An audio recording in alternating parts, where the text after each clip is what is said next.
Bem-vindo a este percurso por um dos casos mais perturbadores registrados na história de São Paulo. Antes de iniciar, te convido a deixar nos comentários de onde você está nos assistindo e a hora exata em que escuta esta narração. Nos interessa saber até quais lugares e em quais momentos do dia ou da noite chegam estes relatos documentados. Na São Paulo dos anos 1920, quando a cidade experimentava sua transformação vertiginosa de província acanhada em metrópole cosmopolita, impulsionada pela riqueza do café e pela chegada massiva de imigrantes europeus, a Rua Aurora era símbolo de elegância e prosperidade. Seus palacetes Art Nouveau abrigavam as famílias mais ilustres da sociedade paulistana, barões do café, industriais emergentes, comerciantes enriquecidos. Entre essas residências imponentes, uma se destacava não pela opulência, mas pela peculiaridade arquitetônica que a tornava inconfundível. O Palacete Vianello, número 347, com suas janelas venezianas de vidro colorido, que criavam caleidoscópios de luz em seu interior durante o dia, e que à noite brilhavam como olhos multicoloridos observando a rua. O palacete havia sido construído em 1912 por Giuseppe Vianello, arquiteto italiano radicado em São Paulo desde 1895, que fizera fortuna projetando edifícios para a elite cafeeira. Giuseppe era conhecido por sua obsessão com luz e cor. Dizia que a luz é a alma dos edifícios e que cada cor carrega uma vibração que afeta o espírito humano. Segundo registros da Prefeitura Municipal, preservados no Arquivo Histórico de São Paulo, o projeto original do palacete foi submetido à aprovação em março de 1911 e causou celeuma entre os funcionários municipais. Um deles anotou em margem do documento: projeto excêntrico, quantidade excessiva de vitrais pode comprometer estrutura e é de gosto duvidoso. Mas Giuseppe tinha conexões políticas suficientes para aprovar o projeto sem alterações. A construção levou 18 meses, empregando artesãos italianos especializados trazidos especialmente de Murano, para instalar os 217 vitrais que cobriam praticamente todas as janelas do edifício de 3 andares. O resultado era extraordinário e perturbador. Durante o dia, a luz do sol atravessava os vitrais coloridos, azuis profundos, vermelho sangue, verdes esmeralda, amarelos dourados, roxos ametista, criando no interior do palacete uma atmosfera de catedral profana, onde cada cômodo era banhado por luzes coloridas que mudavam conforme o movimento do sol. Giuseppe vivia sozinho no palacete. Sua esposa, Caterina, havia falecido em 1908 durante a epidemia de febre amarela que assolara São Paulo. Não tiveram filhos. Os únicos residentes além de Giuseppe eram 3 empregados: Rosa Lombardi, cozinheira que trabalhava para ele desde 1900, Pietro Russo, mordomo e motorista, e Maria Santini, governanta. A vida no palacete seguia rotina rigorosa. Giuseppe acordava às 6 da manhã, tomava café simples, trabalhava em seu escritório até o meio-dia, revendo projetos arquitetônicos, almoçava sozinho, tirava cesta de 1 hora, depois passava o resto da tarde estudando a luz, como dizia aos empregados. Esse estudo da luz consistia em Giuseppe percorrer os cômodos do palacete em horários específicos, anotando em cadernos como a luz filtrada pelos vitrais mudava de qualidade e cor, fazendo desenhos elaborados dos padrões de luz projetados nas paredes e pisos. Tinha dezenas desses cadernos, todos meticulosamente organizados por data e horário. À noite, após o jantar, ele se retirava para o que chamava de sala de contemplação no 3º andar, um cômodo circular com cúpula de vidro, completamente forrado com vitrais, onde passava horas sentado em poltrona giratória no centro, observando como a luz da lua e das estrelas era filtrada pelas cores do vidro. Rosa Lombardi, em entrevista concedida anos depois ao jornal O Estado de São Paulo, publicada em 1932, descreveu a rotina do patrão. Signor Giuseppe era homem estranho, mas não mau, pagava bem, tratava-nos com respeito, mas tinha obsessões. Aqueles vitrais, aquela luz colorida o consumiam. Ele dizia que estava decifrando a linguagem secreta da luz, que cada cor falava coisas diferentes, que juntas formavam mensagens. Às vezes o encontrávamos adormecido na sala de contemplação pela manhã, tendo passado a noite inteira lá. Quando acordava, falava coisas estranhas sobre ter visto através das cores, sobre vozes que vinham com a luz. Achávamos que era exaustão, que trabalhava demais. Em 1920, Giuseppe começou a dar sinais de deterioração mental. Segundo Pietro Russo, em depoimento prestado à polícia em 1925, preservado nos arquivos da Delegacia de Homicídios, O arquiteto começou a afirmar que os vitrais revelavam verdades ocultas e que através deles podia ver além do véu da realidade material. Ele começou a dormir cada vez menos, relatou Pietro. Passava noites inteiras na sala de contemplação. Parou de aceitar encomendas de projetos, cancelou todos os compromissos sociais. Dizia que havia descoberto algo importante nos padrões de luz, algo que mudaria tudo. Mas nunca explicava exatamente o que. Foi em março de 1922 que Giuseppe tomou uma decisão que mudaria tudo. Ele anunciou aos empregados que transformaria o palacete em Instituto de Estudos da Luz e que convidaria estudantes sérios, interessados em desvendar os mistérios da percepção cromática para viverem na residência. Maria Santini, a governanta, tentou dissuadi-lo. Senhor Giuseppe, o senhor não precisa disso. Tem dinheiro suficiente e pode viver tranquilo. Por que trazer estranhos para sua casa? Ele respondeu com olhos febris. Maria descobriu algo extraordinário. A luz colorida, quando observada em padrões específicos, abre portas na mente. Portas que normalmente ficam fechadas. Através dessas portas podemos ver outras coisas, outros lugares, outras versões de nós mesmos.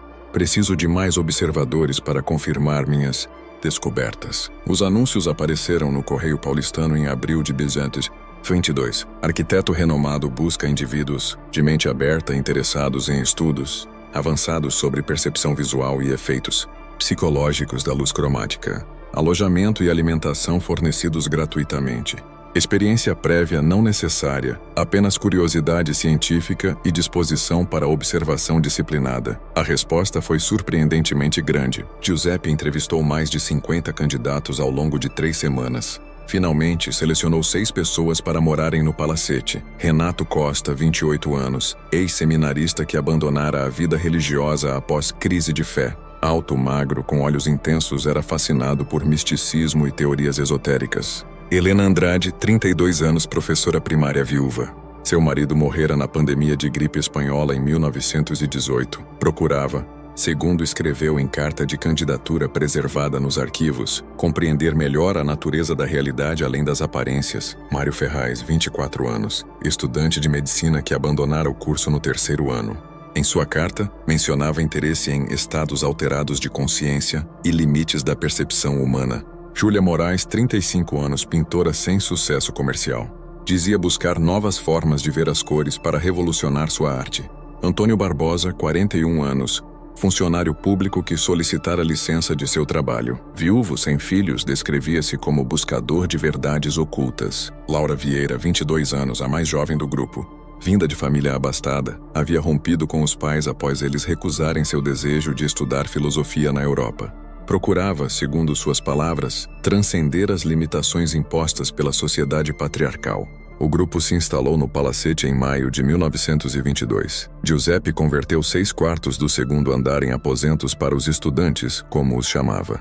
Cada quarto tinha janela com vitral de cor diferente. Renato ficou com o quarto de vitrais azuis, Helena com os verdes, Mário com os vermelhos, Júlia com os amarelos, Antônio com os roxos e Laura com os alaranjados. A rotina estabelecida por Giuseppe era rigorosa. Os estudantes acordavam às 6, tomavam café em silêncio, pois Giuseppe insistia que conversa dispersa na atenção visual. Depois cada um ia para seu quarto e passava 2 horas contemplando a luz filtrada pelos vitrais, anotando em cadernos fornecidos por Giuseppe todas as suas observações, sensações, pensamentos e visões. Às 10 da manhã, reuniam-se na sala de estar para compartilhar suas anotações. Giuseppe registrava tudo meticulosamente, buscando padrões e correspondências entre as experiências dos diferentes observadores. Após o almoço, havia sessão coletiva na sala de contemplação do 3º andar, onde todos se sentavam em círculo sob a cúpula de vitrais multicoloridos, permanecendo em silêncio absoluto por 3 horas, absorvendo a sinfonia cromática, como Giuseppe descrevia. As tardes eram livres para atividades pessoais, mas Giuseppe encorajava que continuassem observando conscientemente como a luz mudava ao longo do dia. O jantar era servido às 7, seguido por 2 horas de discussão filosófica sobre as descobertas do dia. Finalmente, antes de dormir, cada estudante devia passar mais 1 hora em seu quarto, observando como a luz artificial das lampiões. Giuseppe recusava-se a instalar eletricidade, dizendo que luz artificial elétrica não tem alma, interagia com os vitrais. Nos primeiros meses, os relatos dos estudantes eram relativamente mundanos. Descreviam sensações de paz, relaxamento, ocasionais devaneios ou memórias ressurgidas durante as contemplações. Júlia, a pintora, começou a ver cores novas, tons que não existem no espectro visível normal, segundo suas anotações. Mário relatava alterações sutis na percepção temporal. As 3 horas na sala de contemplação às vezes parecem durar 10 minutos, outras vezes parecem ser dias inteiros. Mas foi no início de agosto de 1922 que as experiências começaram a se intensificar de forma preocupante. Renato foi o primeiro a relatar algo verdadeiramente anormal. Em suas anotações de 3 de agosto, preservadas nos arquivos policiais como evidência, durante contemplação matinal no quarto azul, vi pela primeira vez com clareza absoluta. Através da janela de vitral em vez da Rua Aurora, havia outro lugar. Uma cidade que não é São Paulo, mas se parece.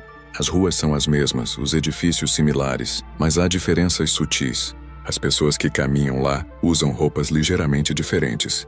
Os automóveis têm formatos que não reconheço.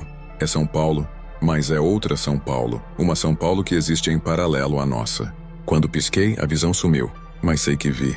Não foi imaginação. Giuseppe ficou eletrizado com o relato. Exatamente o que suspeitava. Os vitrais não apenas filtram luz, filtram realidade. Cada cor abre janela para dimensão ligeiramente diferente. Helena foi a próxima. Em 10 de agosto anotou. Hoje, durante sessão coletiva, olhei para Júlia sentada do outro lado do círculo. Ela estava banhada em luz amarela vinda da cúpula acima. Mas não era a Júlia que conheço. Era outra Júlia, parecida, mas diferente. Mais velha, com cicatriz no rosto que a nossa Júlia não tem. Essa outra Júlia me olhou diretamente e moveu os lábios, como se tentasse me dizer algo. Quando a luz mudou, era a Júlia normal novamente. Mencionei depois a ela. Júlia disse que sentiu algo estranho naquele exato momento, como se alguém estivesse olhando através dela. As experiências multiplicaram-se. Mário começou a ver versões alternativas de si mesmo refletidas nos vitrais. Versões onde ele havia continuado medicina, onde não abandonara os estudos, onde já era médico. Antônio relatava ouvir vozes vindas através das cores, sussurros em línguas que não compreendia. Laura escrevia sobre sentir-se dividida, como se sua consciência estivesse simultaneamente em múltiplos lugares. Os empregados começaram a notar mudanças nos estudantes. Rosa relatou, eles ficaram estranhos, passavam pelos corredores como sonâmbulos. Às vezes falavam sozinhos, ou respondiam a perguntas que ninguém fizera. Maria, a governanta, encontrou Renato parado no corredor às 3 da madrugada, olhando fixamente para uma janela de vitral, murmurando algo sobre escolher qual versão ser. Pietro, o mordomo, acrescentou. O pior era quando estavam todos juntos na sala de contemplação. Às vezes eu subia para verificar se precisavam de algo. Via-os sentados em círculo, completamente imóveis por horas. Mas o ar ali ficava estranho, pesado, denso, com um zumbido baixo que você mais sentia do que ouvia, e as sombras não caíam direito. Mesmo com o sol em posição específica, as sombras projetadas pelos vitrais formavam padrões impossíveis, figuras que não correspondiam aos objetos que deveriam produzi-las. Foi em setembro de 1922 que Giuseppe decidiu intensificar os experimentos. Ele anunciou que construiria no porão do palacete uma câmara de imersão cromática total, um ambiente completamente fechado, forrado de vitrais por todos os lados, inclusive o piso e o teto, iluminado por múltiplas fontes de luz que poderiam ser ajustadas para criar padrões específicos. A construção levou 2 meses. Giuseppe contratou os mesmos artesãos de Murano que haviam instalado os vitrais originais, trazendo-os novamente da Itália. O custo foi astronômico, consumindo grande parte de suas economias. A câmara foi concluída em novembro. Tinha formato octogonal, aproximadamente 5 metros de diâmetro, completamente revestida com vitrais de todas as cores imagináveis. No centro, uma poltrona de metal. Ao redor, 8 lampiões a óleo posicionados em ângulos calculados para criar ressonância cromática máxima, segundo Giuseppe. O primeiro teste da câmara aconteceu em 20 de novembro de 1922. Giuseppe entrou sozinho, permanecendo lá por 1 hora. Quando saiu, estava visivelmente abalado, mas também excitado. Funciona, disse aos estudantes reunidos. Funciona além de minhas expectativas. Lá dentro, as barreiras se dissolvem completamente. Pude ver claramente, não vagamente, mas com absoluta clareza, outras realidades sobrepostas à nossa. Vi versões de mim que fizeram escolhas diferentes.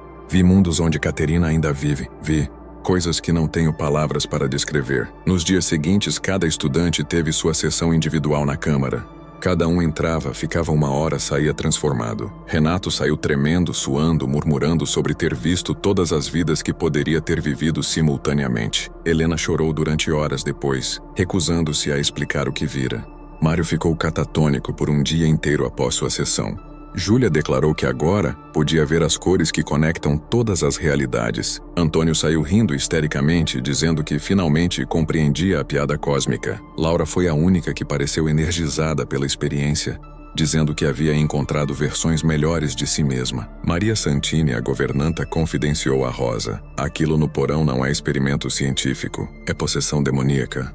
Estão abrindo portas que deviam ficar fechadas. Vou embora. Aconselho você e Pietro a fazerem o mesmo. Mas Rosa e Pietro permaneceram. Parte por lealdade a Giuseppe, parte por curiosidade mórbida sobre o que aconteceria a seguir. O que aconteceu foi a deterioração progressiva e terrível da sanidade de todos os envolvidos. Em dezembro de 1922, os estudantes começaram a relatar que não conseguiam mais distinguir claramente entre realidades. Renato escreveu: acordo e não sei qual versão de mim sou hoje. Olho no espelho e vejo diferentes faces, diferentes histórias. Qual é a verdadeira? Ou são todas verdadeiras simultaneamente? Helena parou de comer, dizendo que comida só nutre uma versão de mim. Preciso descobrir como alimentar todas. Mário desenvolveu o hábito de conversar com os outros Mários que só ele via. Júlia passou dias pintando o mesmo quadro repetidamente, cada versão ligeiramente diferente, insistindo que cada uma representava realidade paralela distinta. Giuseppe, longe de se alarmar, ficou ainda mais obcecado. Estamos no limiar de descoberta fundamental sobre a natureza da realidade. Um pouco mais de observação disciplinada e compreenderemos completamente. Ele aumentou as sessões na Câmara para 3 vezes por dia. Insistia que todos participassem, mesmo quando alguns começaram a resistir. Antônio tentou deixar o palacete em janeiro de 1923, mas Giuseppe o convenceu a ficar só mais 1 semana, só mais alguns experimentos. Foi nesse mês que começaram as manifestações, como Giuseppe as chamava. Os estudantes relatavam ver figuras nos corredores do palacete, versões de si mesmos e dos outros, mas ligeiramente diferentes, vindas de outras camadas da realidade. Pietro testemunhou um desses incidentes. Estava servindo jantar. Olhei para a sala e contei 7 pessoas à mesa, mas deviam ser apenas 6 estudantes mais o Sr. Giuseppe. Pisquei e voltamos a ser 7. Uma das pessoas à mesa era outra Helena, idêntica, mas com o cabelo preso diferente e vestido que nunca vi antes. Ela me olhou e sorriu. Depois simplesmente se desvaneceu como fumaça. As manifestações intensificaram-se. Os empregados relatavam ouvir passos quando sabiam que certas pessoas estavam em outros cômodos. Portas se abriam e fechavam sozinhas. Vozes ecoavam pelos corredores, conversas em idiomas desconhecidos, risos, choros. Rosa encontrou Júlia conversando com alguém invisível no jardim. Quando perguntou com quem falava, Júlia respondeu naturalmente: com a outra Júlia, aquela que se tornou pintora famosa. Ela está me ensinando técnicas que ainda não aprendi nesta realidade. Em fevereiro de 1923, Laura desapareceu. Simplesmente não estava mais lá. Seu quarto estava intacto, suas roupas todas no armário, seus pertences no lugar, mas Laura havia sumido. Giuseppe organizou busca pelo palacete e arredores. Nada. Foi como se ela tivesse evaporado. 3 dias depois, Laura reapareceu. Ou melhor, uma Laura reapareceu. Ela surgiu na sala de jantar durante o café da manhã, sentando-se calmamente em seu lugar habitual. Mas havia algo errado. Ela usava roupas que ninguém reconhecia. Falava com sotaque ligeiramente diferente. E não parecia se lembrar corretamente de eventos recentes. Confundia datas, mencionava conversas que nunca aconteceram, chamava as pessoas por nomes errados. Não é nossa Laura, sussurrou Helena a Renato. É uma Laura, mas de outro lugar. Ela trocou de lugar com nossa Laura. Giuseppe ficou fascinado. Extraordinário. A Câmara não apenas permite ver outras realidades, permite transitar entre elas. Laura, você se lembra do que aconteceu? Como cruzou? A nova Laura olhou para ele confusa. Cruzar? Do que o senhor está falando? Sempre estive aqui. Vocês é que estão estranhos. Este foi o padrão pelos próximos meses. Pessoas desapareciam e reapareciam, mas ligeiramente diferentes. Ou às vezes, múltiplas versões da mesma pessoa existiam simultaneamente no palacete. Pietro jurava ter visto 3 Renatos diferentes, andando pelos corredores ao mesmo tempo. Os vizinhos começaram a notar que algo estava errado. Dona Elisa Moreira, que morava no palacete vizinho, relatou à polícia em março de 1923 conforme registro preservado. Aquela casa está perturbada. À noite, vejo luzes estranhas nas janelas. Não as luzes coloridas normais dos vitrais, mas luzes que pulsam, que se movem de formas impossíveis. Ouço vozes múltiplas falando ao mesmo tempo, como se houvesse festa, mas sei que lá dentro são apenas o Sr. Vianello e meia dúzia de pessoas. E às vezes vejo figuras nas janelas, mas quando olho mais atentamente não há ninguém. A polícia fez visita de rotina em abril. O oficial encarregado, Sargento Domingos Pereira, registrou em relatório: atendi chamadas sobre distúrbios no número 347 da Rua Aurora. Ao chegar, fui recebido pelo proprietário, Sr. Giuseppe Vianello, que parecia confuso e desorientado. Ele insistiu que não havia distúrbios, que estavam apenas conduzindo estudos científicos. Pedi para ver os outros residentes. Ele me levou à sala onde encontrei 6 pessoas em estados variados de agitação. Uma mulher, identificada como Helena Andrade, não parava de dizer que havia voltado do lugar errado e precisava encontrar o caminho de volta para sua realidade original. Um dos homens, Renato Costa, permanecia sentado completamente imóvel, olhando fixamente para um vitral, não respondendo quando falei com ele. Outro, Mário Ferraz, me disse que era médico e precisava voltar urgentemente ao hospital onde trabalhava. Quando pedi detalhes, ele forneceu o endereço de hospital que não existe em São Paulo. O ambiente na casa era profundamente perturbador. As luzes coloridas dos vitrais criavam atmosfera desorientadora. Senti tonturas e náuseas após poucos minutos no interior. Recomendei ao Sr. Vianello que procurasse assistência médica para seus estudantes. Ele agradeceu educadamente, mas deixou claro que não pretendia seguir minha sugestão. Em maio de 1923, Giuseppe decidiu realizar o experimento final. Ele reuniu todos os estudantes, ou as versões deles que estavam presentes naquele momento, e anunciou que passariam uma noite inteira na câmara do porão, todos juntos. Esta é a culminação de nossos estudos, declarou com olhos febris. Juntos, com consciências combinadas, poderemos não apenas ver através das barreiras entre realidades, mas controlá-las. Poderemos escolher conscientemente qual realidade habitar. Seremos finalmente mestres da multiplicidade. Rosa implorou que não fizessem isso. Sr. Giuseppe, por favor, já foi longe demais. As pessoas que estão aqui nem são mais as mesmas que chegaram. Pare enquanto ainda há tempo. Giuseppe a dispensou. Você não compreende, Rosa. Descobrimos algo fundamental sobre a natureza da existência. Como posso parar agora? Na noite de 15 de maio de 1923, Giuseppe e os 6 estudantes desceram ao porão, entraram na câmara octogonal revestida de vitrais e fecharam a porta pesada atrás deles. Giuseppe instruiu Pietro a não os incomodar sob nenhuma circunstância, não importa quanto tempo permanecessem lá dentro. Os 3 empregados ficaram no térreo esperando nervosamente. Por volta da meia-noite, luzes estranhas começaram a emanar do porão, não as cores normais dos vitrais, mas brilhos prateados, cintilantes, que pareciam pulsar em ritmo irregular. Pietro desceu para verificar. A porta da câmara estava fechada, mas luz intensa vazava pelas frestas. Sr. Giuseppe, gritou Pietro. Está tudo bem? Não houve resposta. Apenas o zumbido baixo que Pietro já conhecia, mas agora amplificado 100 vezes, fazendo todo o porão vibrar. Às 2 da madrugada, o zumbido parou abruptamente. As luzes se apagaram. Silêncio total.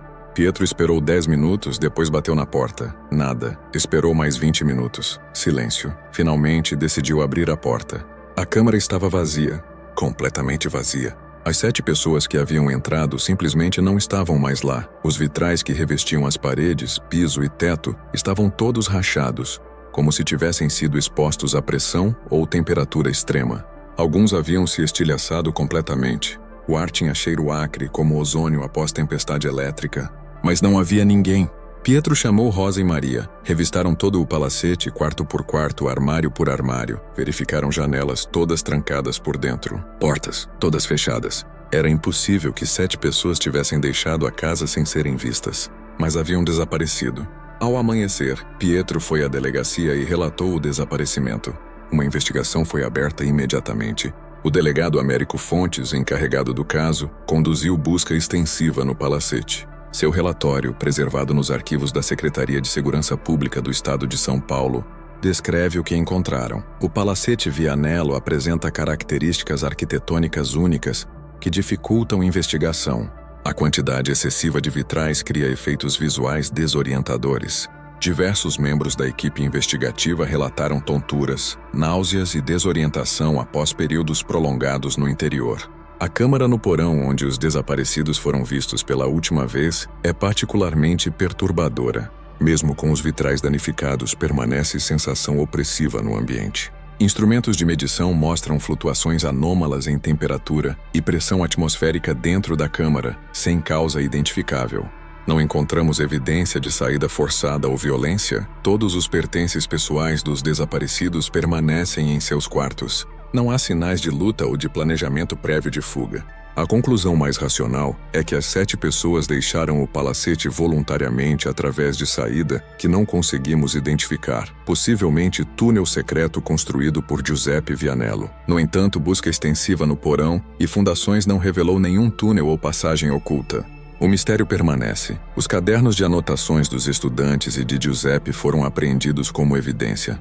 A leitura desses documentos, totalizando milhares de páginas, revelou progressão clara de experiências que começaram relativamente normais e escalaram para delírios compartilhados, ou, possivelmente, fenômenos genuinamente anômalos. Dr. Franco da Rocha, diretor do Hospício do Juqueri e pioneiro da psiquiatria no Brasil, foi consultado. Após revisar os cadernos, ele escreveu parecer oficial. Os escritos demonstram progressão típica de psicose induzida, possivelmente exacerbada por isolamento social e práticas de privação sensorial, disfarçadas de contemplação. Giuseppe Vianello claramente sofria de transtorno delirante, com características megalomaníacas. Convenceu 6 indivíduos vulneráveis a participarem de seus delírios através de técnicas de manipulação psicológica e indução de estados alterados de consciência. As experiências relatadas, visões de realidades paralelas e encontros com versões alternativas de si mesmos são consistentes com alucinações complexas induzidas por sugestão, exaustão e privação sensorial. A luz filtrada pelos vitrais coloridos provavelmente contribuiu, criando efeitos estroboscópicos que podem induzir estados dissociativos em indivíduos suscetíveis. Quanto ao desaparecimento, acredito que houve pacto suicida. Os 7 provavelmente deixaram o palacete e se destruíram, de forma que os corpos não seriam facilmente encontrados. Recomendo dragagem do rio Tietê e busca em áreas de mata nas proximidades. As buscas foram conduzidas. Nenhum corpo foi encontrado. As famílias dos desaparecidos foram notificadas. A maioria aceitou a explicação oficial de desaparecimento voluntário, provavelmente suicídio coletivo induzido por delírio religioso ou filosófico. Alguns, porém, insistiram que seus parentes jamais fariam tal coisa. O irmão de Renato, Joaquim Costa, em carta ao delegado: "Meu irmão não era louco. Era idealista, sim, talvez ingênuo, mas não suicida. Algo aconteceu naquela casa, algo que a ciência atual não pode explicar." Giuseppe Vianello estava mexendo com forças além da compreensão humana. Os vitrais não eram apenas vidro colorido, eram portais. Meu irmão e os outros atravessaram para outro lugar e não conseguiram voltar. O palacete Vianello ficou vazio. Os 3 empregados pediram demissão imediatamente e deixaram a cidade. Não havia herdeiros conhecidos de Giuseppe, e sua fortuna, já substancialmente reduzida pelos gastos com experimentos, foi eventualmente absorvida pelo Estado para pagar dívidas pendentes. A propriedade foi leiloada em 1925. Um comerciante de tecidos, José Almeida Santos, arrematou-a por preço bem abaixo do valor de mercado, planejando transformá-la em depósito para seu negócio. Mas José nunca chegou a ocupar o palacete. Segundo relatou ao Correio Paulistano em entrevista de 1926, fui ao palacete 3 vezes antes de desistir completamente.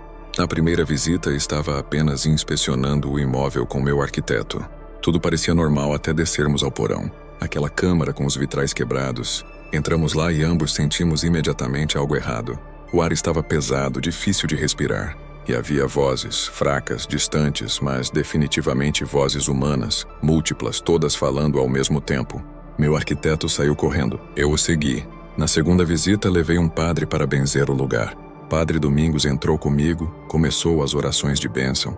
Quando chegamos ao segundo andar, ele parou abruptamente. Disse que sentia presenças múltiplas, muitas almas confusas, presas entre mundos. Na câmara do porão, ele se recusou a entrar. Disse que era ferida na realidade e que não tinha autoridade para curá-la. A terceira vez fui sozinho durante o dia, pensando que seria diferente. Os vitrais coloridos, mesmo os quebrados, criavam padrões de luz extraordinários. Mas conforme andava pelos corredores, comecei a ver coisas, figuras nos cantos dos olhos. Quando me virava, não havia nada. Mas então via reflexos nos cacos de vitral, pessoas que não estavam realmente ali. Vi Giuseppe Vianello. Vi mulheres e homens que reconheci das fotografias dos desaparecidos. Eles me olhavam através dos reflexos como se tentassem comunicar algo. Saí correndo e nunca mais voltei. O palacete pode apodrecer. Não vale a minha sanidade. José tentou vender o imóvel, mas não havia compradores. A reputação do Palacete Vianello como lugar assombrado ou amaldiçoado espalhou-se rapidamente. Moradores da Rua Aurora começaram a relatar fenômenos estranhos. Dona Carolina Ferreira, que morava 3 portas adiante em depoimento ao jornal A Gazeta, 1927. À noite, luzes aparecem nas janelas do palacete vazio. Não são luzes de lampiões ou velas, são as cores dos vitrais brilhando, como se houvesse luz por trás delas. Mas não há ninguém lá dentro. A polícia já verificou dezenas de vezes. Sempre encontram o palacete vazio, trancado, sem sinais de invasão, e há os sons. Vozes conversando, às vezes risos, às vezes choros. Música ocasional, piano que não existe mais, pois os móveis foram todos removidos. Meu marido diz que são ratos ou vento, mas sei o que ouço.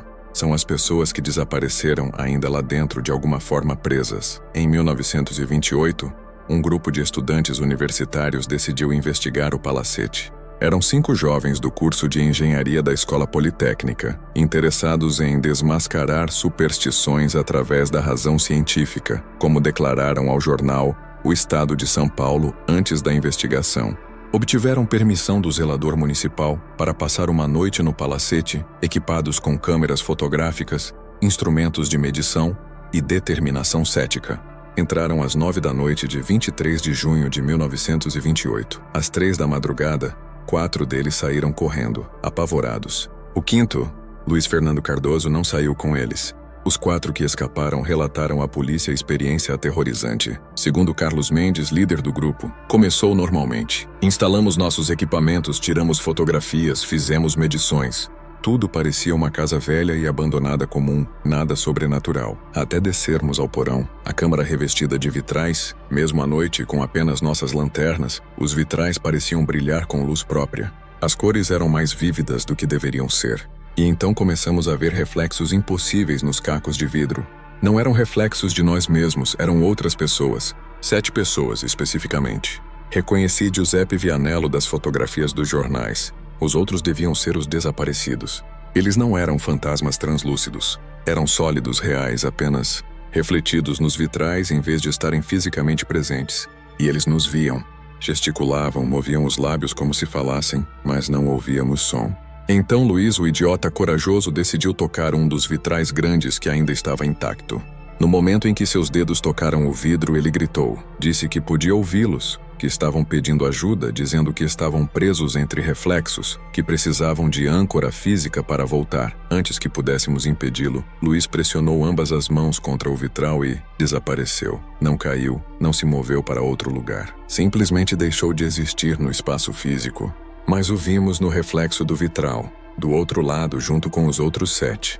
Ele nos olhou com expressão de puro terror, depois a imagem se desvaneceu. Corremos, deixamos todo o equipamento. Chamamos a polícia imediatamente. A polícia revirou o palacete novamente. Luiz Fernando Cardoso não estava lá. Seus pertences, deixados na câmara do porão, foram encontrados intactos. Mas do jovem, nenhum sinal. Desta vez, as autoridades tomaram medida definitiva. O secretário de Segurança Pública, sob pressão do prefeito e de famílias influentes cujos membros haviam desaparecido, ordenou que o palacete fosse lacrado permanentemente. Em julho de 1928, todos os acessos ao edifício foram trancados com correntes e cadeados. Guardas municipais foram designados para patrulhar o perímetro regularmente. Placas foram afixadas, propriedade condenada, entrada proibida sob pena de prisão, mas as medidas não impediram os fenômenos. Durante os anos 1930, os relatos continuaram. Luzes nas janelas, vozes, figuras vistas através dos vitrais coloridos. Ocasionalmente, curiosos ou céticos tentavam invadir. A maioria era impedida pelos guardas. Alguns conseguiam entrar. Desses 3 nunca mais foram vistos. Simplesmente desapareceram dentro do palacete lacrado. Quando autoridades entravam para procurar, encontravam o edifício vazio como sempre, às vezes com pegadas frescas na poeira, que terminavam abruptamente no meio de um cômodo, como se a pessoa tivesse evaporado. Em 1934, houve proposta de demolir completamente o palacete. um engenheiro municipal, Henrique Souza Lima, foi designado para fazer avaliação estrutural. Ele entrou acompanhado de 2 assistentes. Permaneceram dentro por aproximadamente 40 minutos fazendo medições. Quando saíram, todos os 3 estavam visivelmente abalados. No relatório oficial, Souza Lima escreveu: "A estrutura está sólida, poderia ser demolida com procedimentos normais. No entanto, fortemente recomendo contra a demolição. Durante a avaliação, testemunhamos fenômenos que não posso explicar tecnicamente. Os vitrais, muitos já quebrados há anos, às vezes se reconstituem momentaneamente, voltando ao estado intacto por segundos antes de racharem novamente. Ouvimos claramente vozes humanas vindas de cômodos que verificamos estar vazios. E todos os 3 vimos, refletidas nos vitrais, figuras humanas que não correspondiam a nenhum de nós. Mais preocupante, minhas ferramentas de medição apresentaram leituras impossíveis dentro da câmara do porão. Bússolas girando aleatoriamente. Termômetros flutuando entre 10 e 40 em segundos. Níveis mostrando que o chão estava inclinado em ângulos diferentes, dependendo de onde eram posicionados, mesmo estando todos no mesmo piso plano. Não sou homem supersticioso, mas há algo fundamentalmente errado com aquele edifício. Demolição poderia liberar algo. Recomendo que permaneça lacrado indefinidamente." A recomendação foi aceita. O palacete permaneceu intocado. Durante a Segunda Guerra Mundial, quando São Paulo experimentou rápida expansão urbana, houve renovada pressão para demolir o palacete e usar o terreno valioso. Mas cada vez que a proposta era levantada, algo acontecia que a bloqueava: acidentes com os engenheiros designados, desaparecimento de documentos essenciais, oposição de grupos inesperados. Era como se o próprio palacete resistisse ativamente aos esforços para destruí-lo. Em 1952, quase 30 anos após os desaparecimentos originais, ocorreu um incidente que trouxe renovada atenção ao caso. Teresa Oliveira, estudante de física da USP, desenvolveu interesse acadêmico no Palacete Vianello. Ela estava pesquisando fenômenos ópticos e efeitos psicológicos de luz colorida para sua tese de graduação e viu no palacete oportunidade única de estudo. Teresa conseguiu permissão especial para entrar no edifício, acompanhada de seu orientador, professor Dr. Mário Schenberg, físico renomado. Levaram equipamento de medição moderno, espectroscópios, fotômetros, câmeras de alta sensibilidade. Permaneceram dentro por 3 horas durante o dia, documentando meticulosamente. Quando saíram, tinham dados extraordinários.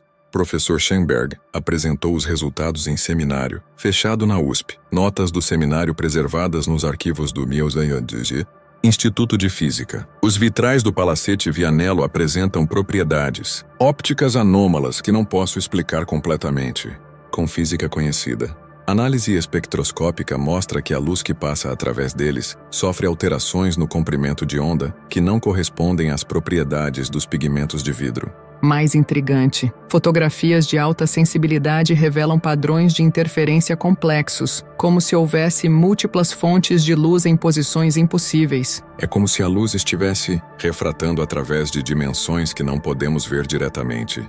Na câmara do porão, medições mostraram flutuações quânticas amplificadas muito além do normal. É como se aquele espaço específico estivesse em estado de superposição quântica macroscópica, algo que a teoria diz ser impossível em escala maior que átomos individuais. Não posso afirmar cientificamente, mas os dados sugerem que Giuseppe Vianello, sem compreender completamente o que fazia, criou com seus vitrais algo análogo a aparelho de observação quântica em escala humana. Se a interpretação de muitos mundos da mecânica quântica estiver correta, aquela câmara pode literalmente estar criando ou acessando ramificações da função de onda da realidade. Teresa Oliveira ficou obcecada com o palacete. Voltou sozinha, repetidamente, sempre durante o dia, sempre por períodos curtos. Fazia medições, tirava fotografias, anotava observações em seus cadernos de pesquisa, doados posteriormente à biblioteca da USP por sua família. Há algo profundamente real acontecendo aqui, não é superstição ou histeria coletiva. Os vitrais estão criando efeitos mensuráveis que a física atual não prevê.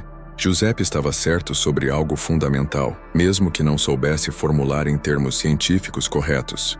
Cada cor parece ressoar em frequência específica que afeta não apenas percepção visual, mas possivelmente consciência em nível quântico.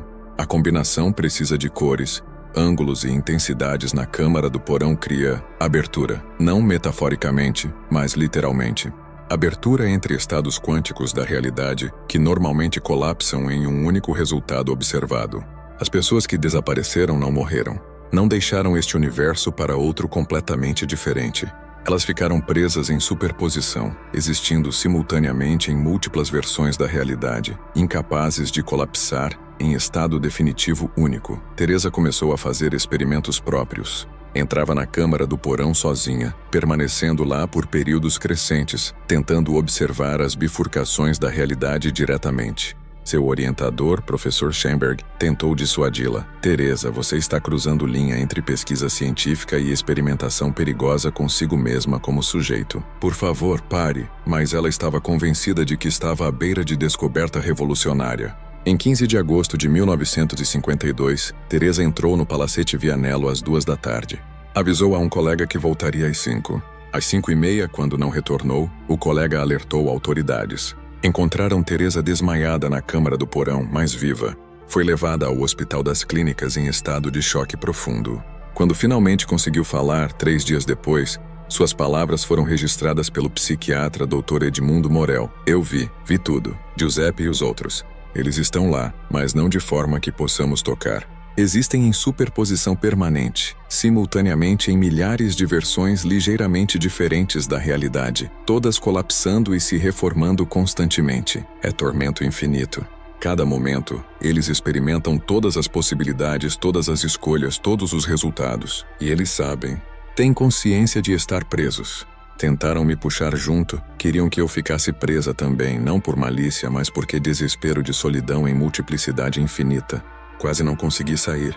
Só escapei porque parte de mim, a maior parte das versões de mim em outras realidades, não entrou na câmara. Havia ainda ancoragem suficiente em realidade única para me puxar de volta. Teresa nunca se recuperou completamente. Passou o resto da vida entrando e saindo de instituições psiquiátricas, sempre insistindo que via as bifurcações, que existia em múltiplos lugares simultaneamente. Faleceu em 1968 aos 38 anos, de causas que o atestado de óbito lista vagamente como falência de órgãos múltiplos. Após o incidente com Teresa, autoridades finalmente tomaram medidas mais drásticas. Em 1954, além do lacre com correntes, o palacete foi cercado completamente por muro de concreto de 3 metros de altura, bloqueando até mesmo visão das janelas da rua. Guardas foram posicionados 24 horas. Qualquer pessoa tentando se aproximar demais era imediatamente afastada.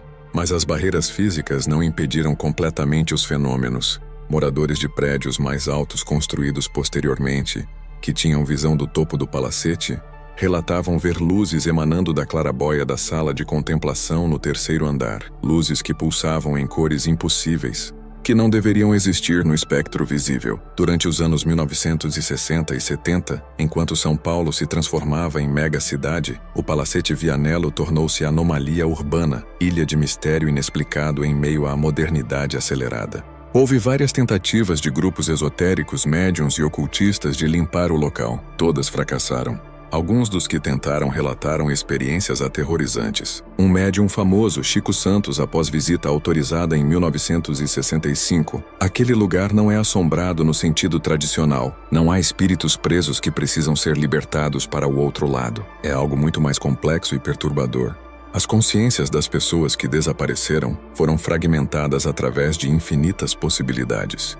Cada fragmento existe em realidade ligeiramente diferente, todos conscientes um do outro, todos sofrendo a impossibilidade de consolidar em identidade única. Não tenho ferramentas espirituais para lidar com isso. É além da minha compreensão. Em 1975, durante obras de expansão do metrô, engenheiros descobriram que as vibrações das escavações estavam causando rachaduras no palacete. Houve preocupação de que o edifício pudesse desabar. Inspeção revelou que, estruturalmente, o palacete estava muito mais sólido do que deveria estar após 50 anos de abandono total. Era como se algo o preservasse ativamente. Um dos engenheiros, Ricardo Prado, comentou ao Jornal da Tarde: "É esquisito. Madeira que deveria estar podre está firme. Vitrais quebrados há décadas permanecem exatamente nas mesmas posições. É como se o tempo não passasse normalmente dentro daquelas paredes." Os anos 1980 trouxeram novos desenvolvimentos tecnológicos. Pesquisadores da Unicamp, interessados em fenômenos paranormais de perspectiva científica, solicitaram permissão para instalar equipamentos de monitoramento remoto no palacete. Instalaram câmeras de vídeo, sensores de movimento, detectores de campo eletromagnético, gravadores de áudio, tudo controlado remotamente, sem necessidade de presença humana contínua. As gravações durante 6 meses, 1983-1984, produziram dados extraordinários. Professor Dr. Laércio Fonseca, coordenador do projeto, publicou o artigo em revista científica internacional. Monitoramento remoto do Palacete Vianello revelou atividade que desafia a explicação convencional. Câmeras frequentemente registravam figuras humanas nos corredores e cômodos. Análise detalhada mostra que essas figuras apresentam características físicas consistentes com descrições de Giuseppe Vianello e das 6 pessoas que desapareceram com ele em 1923, mais o estudante Luiz Cardoso, que desapareceu em 1928. As figuras não são transparentes ou espectrais. Nas gravações aparecem completamente sólidas, interagindo com o ambiente, abrindo portas, movendo objetos. Mas quando investigadores entravam fisicamente no palacete em resposta a alertas dos sensores, encontravam sempre o edifício vazio, com objetos nas posições originais, sem evidência de que alguém estivesse ou tivesse estado recentemente ali. Mais intrigante, a análise frame por frame das gravações mostra que as mesmas figuras às vezes aparecem simultaneamente em múltiplos cômodos, ou múltiplas versões da mesma pessoa aparecem no mesmo cômodo. Não são artefatos de vídeo ou reflexos. São imagens claras, distintas, de pessoas que existem em multiplicidade impossível.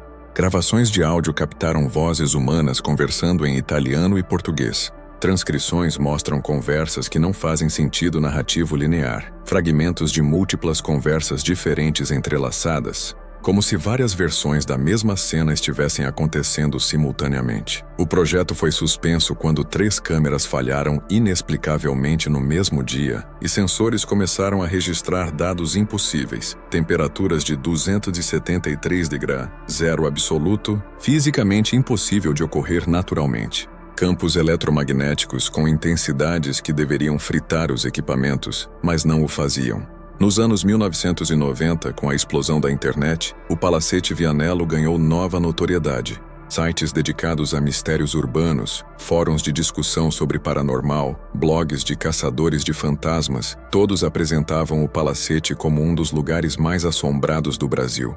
Isso atraiu atenção indesejada. Jovens aventureiros tentavam regularmente pular o muro e entrar apesar dos guardas. A maioria era pega e expulsa.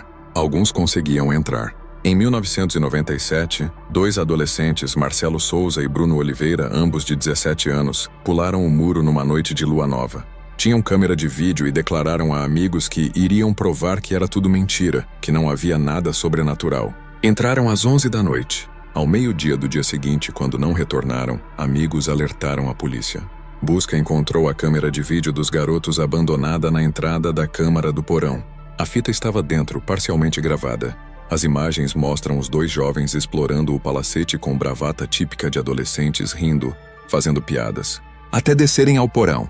Na câmara dos vitrais o tom muda. Bruno foca a câmera nos vitrais quebrados e comenta: "Cara, olha isso, os vidros estão brilhando, sem nenhuma fonte de luz?" Marcelo responde, voz já menos confiante: "Deve ser nossa lanterna refletindo." Mas claramente não é. Os vitrais emitem brilho próprio, pulsante. Então ambos ficam em silêncio por quase 1 minuto. A câmera permanece apontada para os vitrais. Vozes começam a surgir no áudio. Múltiplas vozes humanas, todas falando ao mesmo tempo, em italiano e português, dizendo coisas fragmentadas. "Não consigo voltar. Qual versão sou eu? Todos os caminhos ao mesmo tempo. Ajude-nos a escolher." Bruno, agora claramente assustado: "Você está ouvindo isso?" Marcelo: "Vamos sair daqui agora." Mas antes que possam se mover, a câmera captura algo extraordinário. Os vitrais começam a se reconstituir, pedaços quebrados se movendo no ar e se encaixando de volta. Em segundos, todos os vitrais da câmara estão intactos novamente, brilhando intensamente.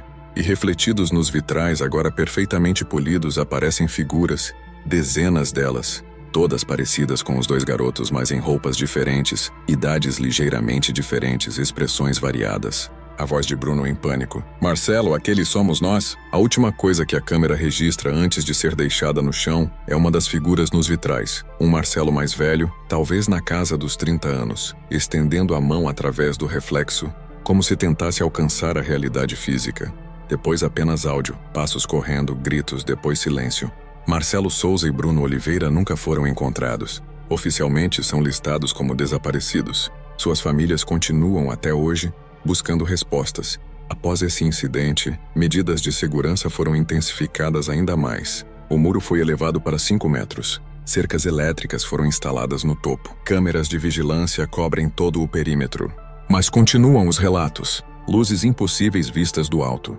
Vozes ouvidas por moradores de prédios próximos. Sensação de ser observado relatada por quem passa pela rua. Em 2008, a Prefeitura de São Paulo considerou brevemente transformar o local em memorial aos desaparecidos. A ideia era demolir o palacete, construir monumento, criar espaço de reflexão sobre mistérios não resolvidos. A proposta gerou protesto de físicos e pesquisadores. Professor Eduardo Guimarães, da USP, em carta aberta. Demolir o palacete Vianello sem compreendermos completamente os fenômenos que ocorrem lá seria irresponsabilidade científica. Há algo genuinamente anômalo naquele local, algo que pode eventualmente nos ensinar sobre a natureza fundamental da realidade, consciência e percepção. Destruir as evidências prematuramente seria como a igreja queimando manuscritos de Galileu. A proposta foi arquivada. Hoje, em 2024, exatos 100 anos após os experimentos de Giuseppe Vianello, o palacete da Rua Aurora permanece onde sempre esteve, cercado, lacrado, guardado, mas nunca verdadeiramente vazio. É oficialmente propriedade do município, classificado como Patrimônio Histórico sob proteção especial, embora as razões reais para essa classificação raramente sejam discutidas publicamente. Ocasionalmente, pesquisadores solicitam acesso. Poucos são autorizados. Dos que entram, a maioria sai abalada, alguns traumatizados permanentemente. Ninguém jamais ficou dentro por mais de algumas horas. Os cadernos de Giuseppe Vianello, apreendidos em 1923 como evidência e posteriormente doados à biblioteca da USP, continuam sendo estudados. Seus desenhos meticulosos dos padrões de luz, seus cálculos de ângulos e frequências, suas especulações sobre dimensões cromáticas da realidade, tudo isso ganha nova relevância à luz da física quântica moderna. A teoria emergente discutida em círculos acadêmicos fechados, de que Giuseppe acidentalmente descobriu forma de manipular coerência quântica em escala macroscópica, que seus vitrais, dispostos em padrões matemáticos precisos, criavam condições onde superposição quântica, o estado de existir em múltiplas possibilidades simultaneamente, podia ser estendida da escala atômica à humana. Se verdade, ele e seus estudantes não desapareceram para outro lugar. Ficaram presos em estado de superposição permanente, existindo simultaneamente em todas as versões possíveis de si mesmos, todas as escolhas que poderiam ter feito, todos os caminhos que suas vidas poderiam ter tomado. Um inferno muito específico, consciência completa de infinitas possibilidades, mas incapacidade de colapsar em uma única realidade definida. Eternamente divididos, eternamente múltiplos, eternamente incapazes de ser simplesmente um. Onde desceram, moradores antigos da Rua Aurora, especialmente os idosos que vivem lá há décadas, desenvolveram superstições próprias sobre o palacete. Dona Alzira Martins, 87 anos, que nasceu e cresceu na rua. Minha avó me ensinou, nunca olhe diretamente para as janelas do palacete mesmo durante o dia. Olhe de relance perifericamente, mas nunca diretamente. Porque se olhar diretamente nos vitrais, eles olham de volta. E quando olham de volta, começam a te puxar. Você vê reflexos de si mesmo que não são exatamente você. Versões suas que fizeram escolhas diferentes. E uma parte de você começa a querer saber como seria ser essas versões. E quanto mais pensa nisso, mais fraca fica a âncora que te mantém em sua própria realidade única. Outros relatam sonhos recorrentes após passarem muito tempo próximos ao palacete. Sonhos onde se veem fazendo escolhas que na realidade não fizeram. Acordam confusos sobre qual versão de suas vidas é real. Um morador, João Pedro Santos, que vive no prédio em frente. Às vezes à noite acordo e olho pela janela. Vejo o palacete lá, escuro por trás do muro. Mas ocasionalmente por um segundo vejo luz nas janelas. E naquela luz vejo pessoas, muitas pessoas, todas usando roupas de 100 anos atrás. Todas se movendo em padrões estranhos, repetitivos, como se estivessem presas em loop. Pisco e desaparece. Mas sei que não imaginei. Eles estão lá, presos em algum lugar entre o que foi e o que poderia ter sido. Cientistas continuam fascinados. Em 2019, pesquisadores do INPE, Instituto Nacional de Pesquisas Espaciais, detectaram anomalias gravitacionais microscópicas na área do Palacete, flutuações minúsculas no campo gravitacional que não deveriam existir. Dr. Fernando Almeida, físico teórico, os dados sugerem que a própria estrutura do espaço-tempo está ligeiramente distorcida naquele local específico. É como se múltiplas versões da realidade estivessem literalmente sobrepostas ali, cada uma com massa gravitacional própria, criando interferência detectável. Se pudéssemos estudar o fenômeno adequadamente, poderíamos aprender imensamente sobre a natureza fundamental da realidade. Mas é perigoso. Quem se aproxima demais corre risco de ficar preso na superposição também. Há uma última peça desta história, descoberta apenas em 2022 durante digitalização de documentos antigos da família Vianello, preservados por parentes distantes na Itália.